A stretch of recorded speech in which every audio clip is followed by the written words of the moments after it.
नमस्कार दोस्तों, grow with Anjani channel में आपका स्वागत है। दोस्तों, आज का जो टॉपिक है हमारे एक वीवर हैं मिस्टर अरुण महतो जी का जो कमेंट था कि सर हमारी 3500 की एसआईपी चल रही है और हम ये जानना चाहते हैं कि अगर हम 3500 की एसआईपी 10 साल चलाते हैं, यानी कि 10 साल चलाने के बाद हमें कितना मिल सकता है। तो ये क्वेश्चन था दोस्तों हमारे वीवर का, और इस एसआईपी में टैक्स कितना लग सकता है ये भी क्वेश्चन था साथ में। और दोस्तों हम आपको बताना चाहेंगे कि मिस्टर अरुण महतो जी का 3500 की एसआईपी जो चल रही है वो स्मॉल कैप फंड में चल रही है। तो आपको ये जानना था कि 10 साल की एसआईपी अगर हम चलाते हैं तो हमें कितना मिल सकता है। तो दोस्तों आज हम इसी टॉपिक पे जानेंगे कि हमें 3500 की एसआईपी 10 साल चलाते हैं तो हमें कितना मिल सकता है और हमें टैक्स कितना लग सकता है। अब यहाँ दोस्तों कैलकुलेशन देखें कि अगर 3500 रुपए की एसआईपी आपकी चलती है 10 साल, तो जो आपका इन्वेस्टेड अमाउंट होगा, यानी कि आपका अपना मूलधन पैसा, वो जमा हो जाएगा आपका 4,20,000 रुपया। यानी कि हर महीने 3500 रुपया करके जो रेगुलर एसआईपी होती है, इससे 10 साल में आपका 4,20,000 रुपया इन्वेस्ट हो गया। और अगर यहां पे कैलकुलेशन देखें, अगर 12% हम एक्सपेक्ट करते हैं, यानी कि हम आज आपको यहां दो एक्सपेक्ट रिटर्न कैलकुलेशन बताएंगे कि अगर आपको 12% का रिटर्न मिलता है आपकी एसआईपी पर, तो 12% के हिसाब से आपका जो मैच्योरिटी वैल्यू बन सकता है वो 7,84,955 रुपया बन सकता है। अब यहां देखें कि जब आपका 7,84,955 रुपया बना एक्सपेक्टेड रिटर्न 12% के हिसाब से, तो यहां आपको जो रिटर्न मिला, एक्चुअल रिटर्न, यानी कि जो आपको लाभ मिला, ग्रोथ हुआ आपके एसआईपी में, वो कितना हुआ, यहां पे आपका 3,64,955 रुपया आया। यानी कि आपका जो मूलधन था वो आपका घट गया और जो शेष बचा वो आपका 3,64,955 रुपया बचा।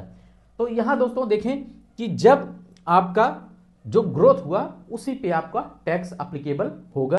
तो टैक्स कितना लग सकता है, 45,837 रुपया आपका टैक्सेबल अमाउंट बनेगा।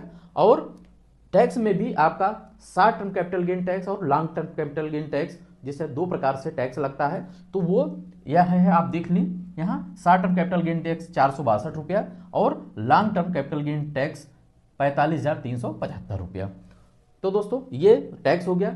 अब यहां हम एक एक्सपेक्ट रिटर्न आपको और बताते हैं कि अगर आपका फंड का परफॉर्मेंस, यानी कि अगर आप 15% एक्सपेक्ट करते हैं, तो 15% के हिसाब से जो आपका मेच्योरिटी वैल्यू बन सकता है वो 9,22,043 रुपया बन सकता है। तो यहां दोस्तों जो आपका एक्सपेक्टेड रिटर्न है वो 12% और 15% के हिसाब से मेच्योरिटी वैल्यू आपका बन सकता है। ये निर्भर करता है कि आपके फंड के परफॉर्मेंस पे, कि फंड का परफॉर्मेंस अगर आपके एक्सपेक्ट रिटर्न से ज्यादा होगा तो ज्यादा मिल सकता है और कम होगा तो कम भी मिल सकता है। जैसा कि आप जानते हैं दोस्तों कि ये म्यूचुअल फंड में रिटर्न की कोई गारंटी नहीं होती, इसलिए जो है आप एक्सपेक्ट कर सकते हैं कि आपको कितना मिल सकता है। सारा कुछ खेल आपके फंड परफॉर्मेंस पे रही है। अब दोस्तों यहां से हम कुछ लाइव रिटर्न डाटा देखते हैं, यानी कि पास्ट परफॉर्मेंस देखते हैं, फंड का परफॉर्मेंस देखते हैं। जैसे कि हमारे वीवर का कमेंट था कि सर मेरा स्मॉल कैप कैटेगरी में एसआईपी हमारा चल रहा है। तो आज हम स्मॉल कैप कैटेगरी का फंड का परफॉर्मेंस देखेंगे कि 10 साल में कौन से ऐसे फंड ने कितना रिटर्न दिया है। तो चलते हैं अपने डेटा शीट पे। अब दोस्तों हम यहां अपने डेटा शीट पे आ गए हैं। दोस्तों ये मेरा वीडियो आपके एजुकेशनल पर्पज से है। तो यहां देखें दोस्तों कि mutual fund SIP return equity small cap, यानी कि आप स्मॉल कैप में अगर एसआईपी करते हैं तो उसका रिटर्न देखेंगे। यहां हम स्मॉल कैप कैटेगरी का 10 साल का रिटर्न देखेंगे कि 10 साल में कौन कौन से ऐसे फंड हैं, कितना परसेंटेज रिटर्न दिए हैं। यहां एक एग्जांपल के लिए हम 1,000 रुपया अमाउंट सिलेक्ट है और सबमिट किया गया। तो यहां देखें जो आपका निकल के पहला फंड आ रहा है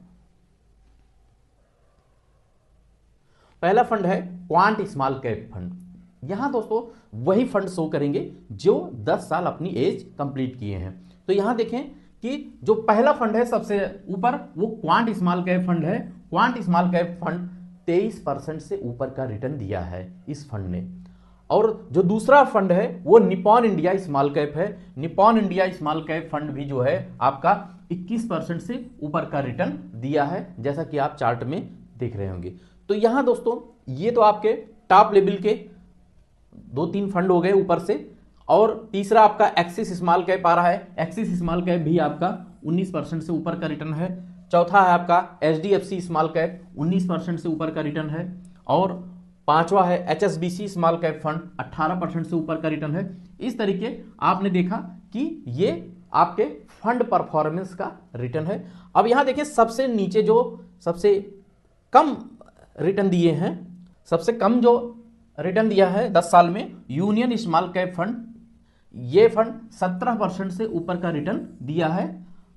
अब वहीं अगर हम कैटेगरी एवरेज की बात करें और बेंचमार्क की बात करें, तो कैटेगरी और बेंचमार्क, कैटेगरी आप देखें कि यहां पे 18% से ऊपर का रिटर्न दिया है, यानी कि स्मॉल कैप कैटेगरी रिटर्न 18% है और बेंचमार्क का रिटर्न 17%, यानी पौने 18%, 17.75 है। ये आपका बेंचमार्क का रिटर्न रहा है।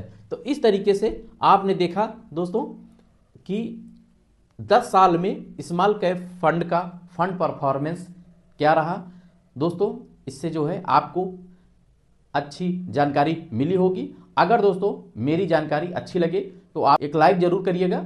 और आपके भी अगर कोई भी कमेंट है, कोई भी क्वेश्चन है, तो आप हमसे कमेंट के माध्यम से आप हमसे पूछ सकते हैं।